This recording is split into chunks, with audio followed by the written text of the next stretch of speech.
Good evening everyone once again.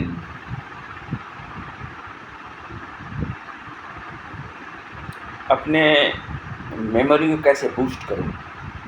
मैंने बहुत सी बातें आप लोगों को दी, बहुत सी बातें आप लोगों को मैंने बताया। सवाल ये उठता है ना कि हम उसको अपने आप में कैसे ग्रैस्प करें।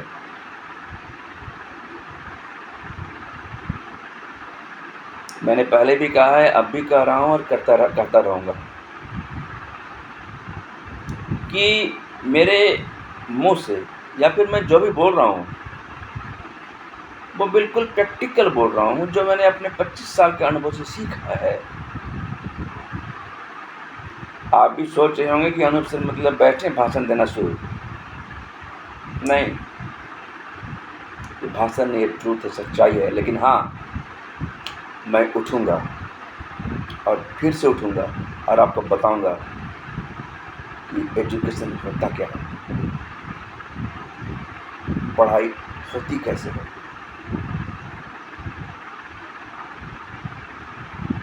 अगर आप चीज़ों को प्रैक्टिकली अंडरस्टैंड नहीं कर रहे हैं तो यहाँ पर गलती है। अब आप बोलिएगा कि गलती है, अनूप सर बता रहे हैं गलती है, तो भाई गलती कैसे है? हमने पढ़ा ना पहले कि भाई हम जब गलती करते हैं तो गलती को सुधारने की कोशिश करते हैं। मैंने बचपन में बहुत सारी गलतियां की हैं, जिसका अनुभव अभी हो रहा है कि मैंने किस विषय में कैसी गलती की थी।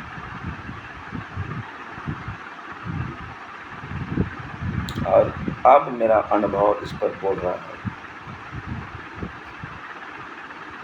चलिए, लेट अस स्टार्ट साइंस। करना क्या है, पढ़ना कैसे है, अंडरस्टैंड कैसे करना है। मैं यहाँ पर मेमोरी पावर की बात कर रहा हूँ, अंडरस्टैंड कैसे करना है। हम बात करते हैं फिजिक्स की।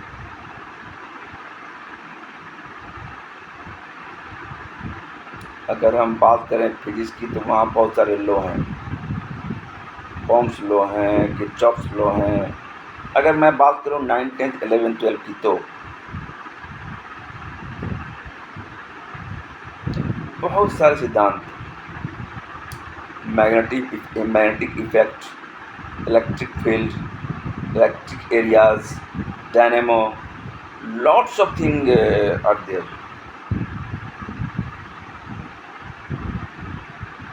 लेकिन उसको हम पढ़ाई इस तरीके से करेंगे कि हमें कोई उसमें दिक्कत आएगी ही नहीं।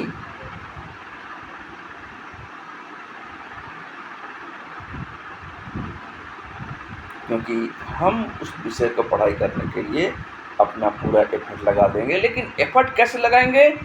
एफर्ट लगाने के लिए हमको ये ध्यान देना होगा ना कि हम लोग जो है पूरी तरह उस पर रम जाएं। Rhythmic way, read and practice, दुहरावा, मेडिटेशन। हम फिजिक्स में घुस जाएंगे, इमेजिनरी वे में घुस जाएंगे। जब घुसेंगे ना फिजिक्स में तो हम फिजिक्स ही बन जाएंगे। जिस तरह मैंने बताया कि हम लोग अनुभव करते हैं, समुद्र के किनारे हैं, हम अनुभव कर रहे हैं कि भाई हम चलो यहाँ पर हैं, हम वहाँ पर हैं। अगर मान लीजिए हिंदी पढ़ रहे हैं तो वहाँ पर हैं, फुलवारी में हैं, बगीचे में हैं, मेघ के गर्जन हो रहा है। ठीक उसी तरह मैं बता रहा हूँ कि आप अनुभव करें कि कोई होंगे। आईसी की बात मैं कर रहा हूँ तो एक किरचॉफ्स लॉ है। हम वहाँ पर अनुमान लगाएं कि हाँ भाई यहाँ पर किरचॉफ जी थे,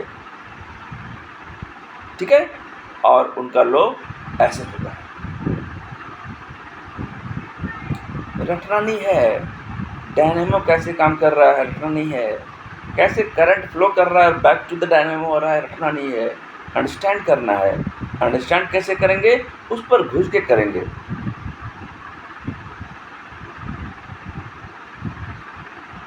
बात समझ रहे हैं? सबसे पहले आप अगर फिजिक्स में घुसे हैं तो सबसे पहले इस बात को आपको देखना ज़रूरी है कि उसके फार्मूला वगैरह क्या हैं, कैसे करके उसके डायग्राम हैं, और उस डायग्राम से अंडरस्टैंड करने की कोशिश करनी है। और तब उसके कॉन्सेप्ट को समझकर उसको लिखना जारी करना है।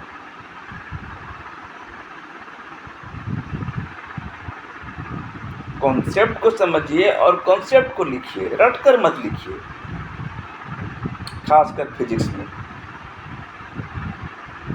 कुछ बातें अपने मतलब मन से लिखिए। न्यूमेरिकल को सॉल्व करने के लिए भी आप कुछ काम कर सकते हैं।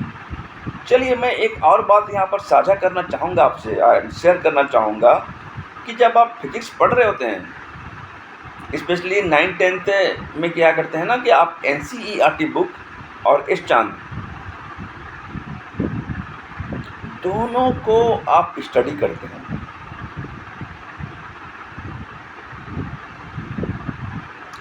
राइट, आप एक काम कीजिएगा, NCERT का एक लाइन भी छूटना नहीं चाहिए। समझ रहे हैं? NCERT का एक लाइन भी छूटना नहीं चाहिए। उसके बाद NCERT में जो प्रश्नोत्तर दिए गए हैं, NCERT के प्रश्न का उत्तर दिया हुआ रहता है, इस चांद में आंसर दिया हुआ रहता है, उसको स्टडी कर लें। मैंने आपको सेल्फ मास्टरी सिखाई है, फिर से मैं सेल्फ मास्टरी सिखा रहा हूँ। और हाँ, मैं आपको बताऊँगा सेल्फ स्टडी का महत्व।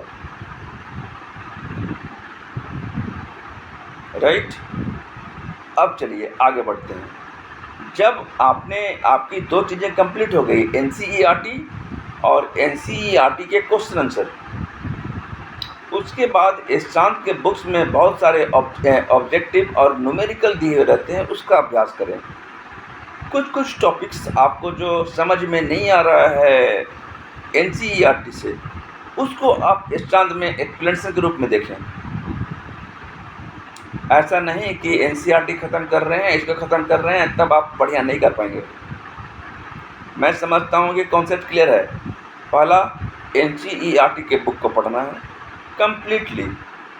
नंबर 2, अगर NCERT के कोई टॉपिक में आपको दिक्कत हुई तो तुरंत क्या करेंगे आप? डायरेक्टली घुस जाएंगे कहाँ पर? वहाँ पर सर्च करेंगे, उसको लंबे तरीके से थोड़े विस्तृत रूप में पढ़ेंगे।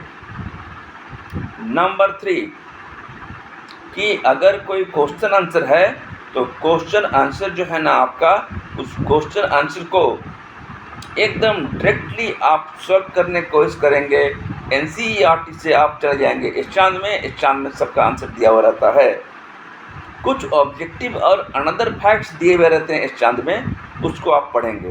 अंडरलाइन टेक्निक, हाईलाइट टेक्निक तो मैं आपको बता चुका हूँ, लेकिन हाँ, अंतिम में एक बार बताऊँगा, मतलब प्रैक्टिकली अपने कॉपी में करके, ताकि आपको कोई दिक्कत ना हो। लेकिन हाँ, एक बात मैं खुलकर और बहुत खुलकर कह रहा हूँ कि आप जब भी जिस विषय को पढ़ रहे हो पूरी तरह वहाँ पर घुस जाएं। अब बायोलॉजी, बॉटनी, जूलॉजी में बहुत सारे ऐसे टर्म होते हैं जिनको याद करना बहुत कठिन होता है लंबे समय तक।